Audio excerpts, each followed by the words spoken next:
Who is Jonathan Swift? Jonathan Swift, born on 30 November 1667 and died on 19 October 1745, was an Anglo-Irish satirist, author, essayist, political pamphleteer, first for the Whigs, then for the Tories, poet, and Anglican cleric who became Dean of St. Patrick's Cathedral, Dublin, hence his common sobriquet, Dean Swift. Swift is remembered for works such as A Tale of a Tub, 1704, An Argument Against Abolishing Christianity, 1712, Gulliver's Travels, 1726, and A Modest Proposal, 1729. He is regarded by the Encyclopaedia Britannica as the foremost prose satirist in the English language. He originally published all of his works under pseudonyms, such as Lemuel Gulliver, Isaac Bickerstaff, M.B. Drapier, or anonymously. He was a master of two styles of satire, the Horatian and Juvenalian styles. His deadpan, ironic writing style, particularly in A Modest Proposal, has led to such satire being subsequently termed Swiftian. Top 50 quotes by Jonathan Swift. May you live every day of your life. Vision is the art of seeing things invisible. When a great genius appears in the world, you may know him by this sign: that the dunces are all in confederacy against him. It is useless to attempt to reason a man out of a thing he was never reasoned into. Every man desires to live long, but no man wishes to be old. We have just enough religion to make us hate, but not enough to make us love one another. Books, the children of the brain. Laws are like cobwebs, which may catch small flies, but let wasps and hornets break through. I never wonder to see men wicked, but I often wonder to see them not ashamed. He was a bold man that first ate an oyster. Falsehood flies, and truth comes limping after it, so that when men come to be undeceived, it is too late. The jest is over, and the tale hath had its effect. Like a man, who hath thought of a good repartee when the discourse is changed, or the company parted. Or like a physician, who hath found out an infallible medicine, after the patient is dead. I cannot but conclude that the bulk of your natives, to be the most pernicious race of little odious vermin that nature ever suffered to crawl upon the surface of the earth. Undoubtedly, philosophers are in the right when they tell us that nothing is great or little otherwise than by comparison.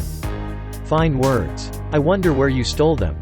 You should never be ashamed to admit you have been wrong. It only proves you are wiser today than yesterday. Every dog must have his day. No wise man ever wished to be younger. Proper words in proper places make the true definition of style. The tiny Lilliputian surmised that Gulliver's watch may be his god, because it is that which, he admits, he seldom does anything without consulting. And he gave it for his opinion, that whoever could make 2 ears of corn, or 2 blades of grass, to grow upon a spot of ground where only one grew before, would deserve better of mankind, and do more essential service to his country, than the whole race of politicians put together. Satire is a sort of glass wherein beholders do generally discover everybody's face but their own, which is the chief reason for that kind reception it meets with in the world, and that so very few are offended with it. Happiness is the perpetual possession of being well deceived.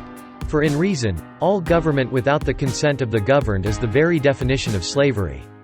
There are few, very few, that will own themselves in a mistake. Difference in opinions has cost many millions of lives. For instance, whether flesh be bread, or bread be flesh. Whether the juice of a certain berry be blood or wine. That was excellently observed, say I, when I read a passage in an author, where his opinion agrees with mine. When we differ, there I pronounce him to be mistaken. We of this age have discovered a shorter, and more prudent method to become scholars and wits, without the fatigue of reading or of thinking. The latter part of a wise person's life is occupied with curing the follies, prejudices and false opinions they contracted earlier. If a man makes me keep my distance, the comfort is, he keeps his at the same time. Some men, under the notion of weeding out prejudice, eradicate virtue, honesty and religion. The best doctors in the world are Dr. Diet, Dr. Quiet, and Dr. Merriman. You cannot reason a person out of a position he did not reason himself into in the first place. Good manners is the art of making people comfortable. Whoever makes the fewest people uncomfortable has the best manners. Words are the clothing of our thoughts. This made me reflect. How vain an attempt it is for a man to endeavor to do himself honor among those who are out of all degree of equality or comparison with him. A wife should be always a reasonable and agreeable companion, because she cannot always be young. A soldier is a Yahoo, hired to kill in cold blood as many of his own species, who have never offended him, as possibly he can. Coffee makes us severe, and grave and philosophical. The stoical scheme of supplying our wants by lopping off our desires, is like cutting off our feet, when we want shoes. Punning is a talent which no man affects to despise but he that is without it. I'm as old as my tongue and a little older than my teeth. Satire is a sort of glass, wherein beholders do generally discover everybody's face but their own. We have chosen to fill our hives with honey and wax, thus furnishing mankind with the two noblest of things, which are sweetness and light. As love without esteem is capricious and volatile, esteem without love is languid and cold. May you live all the days of your life. When the world has once begun to use us ill, it afterwards continues the same treatment with less scruple or ceremony, as men do to a whore. I hid myself between two leaves of sorrel, and there discharged the necessities of nature. Poor nations are hungry, and rich nations are proud, and pride and hunger will ever be at variance. I heartily hate and detest that animal called man, although I heartily love John, Peter, Thomas, and so forth.